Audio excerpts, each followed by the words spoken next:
Examine the ideal of nationalism as it gets reflected in Henry V. Or write a note on the theme of war and rebellion in Henry V.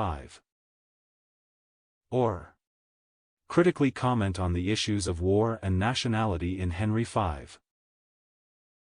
Or discuss the nationalist elements in the English history play, Henry V.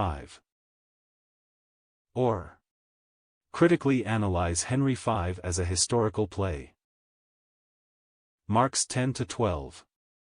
Answer. Written around 1599, Henry V is the final play in William Shakespeare's second tetralogy that includes Richard II, Henry IV Part I, and Henry IV Part II. In the earlier works, Shakespeare portrays Henry as a wild and reckless teenager. In Henry V, wild Prince Hal has grown up into a capable king who is determined to invade France and lay claim to the French throne.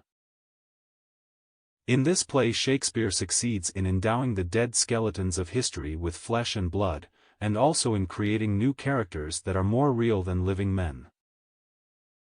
Henry V portrays events immediately before and after Henry's miraculous victory at the Battle of Agincourt, 1415, a major turning point in the 100 Years' War.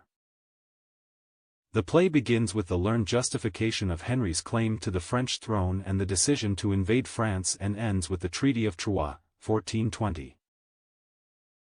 Though written about the early 1400s, for hundreds of years audiences have found this piece of historical fiction relevant to their wars. When the play was first performed in 1599, the portrayal of Henry V's military campaign made the audience think about their own unstable political situation in the country. England had long been at war with Spain, and, when Shakespeare was writing Henry V, England was gearing up for a messy war with the Irish. In Ireland, the Earl of Tyrone had recently started a rebellion, 1594–1603, and Queen Elizabeth I recently had sent her favourite go-to-guy, the Earl of Essex, to squash the uprising. Over the years, Henry's motivational St. Crispin's Day speech to his troops, "We few, we happy few, we band of brothers," written by Shakespeare, has become one of the most famous speeches of all time.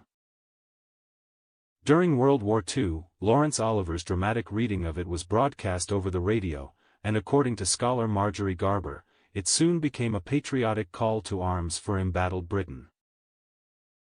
Typical of a historical play, Henry V is essentially homiletic, elaborating on the duties of kingship and the dangers of civil dissension.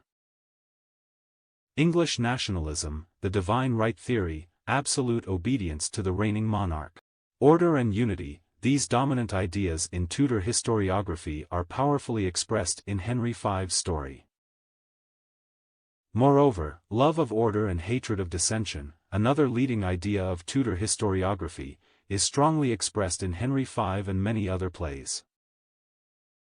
Henry V is a portrayal of one of England's most beloved heroes and has long been considered a great patriotic play. Scholars are divided over whether Shakespeare intended to characterize Henry as an ideal king whose war with France is justified, or as a brutal leader whose military endeavors are condemnable. Many recent critics agree that although ambiguous, Shakespeare's depiction of Henry was likely intended to be a patriotic valorization of a national hero. Finished. Please subscribe to the channel for more updates of ready-made notes on English literature. Also, please share this channel to help any student pursue a degree in English literature. Thank you very much for watching the video. Please do not forget to like and comment.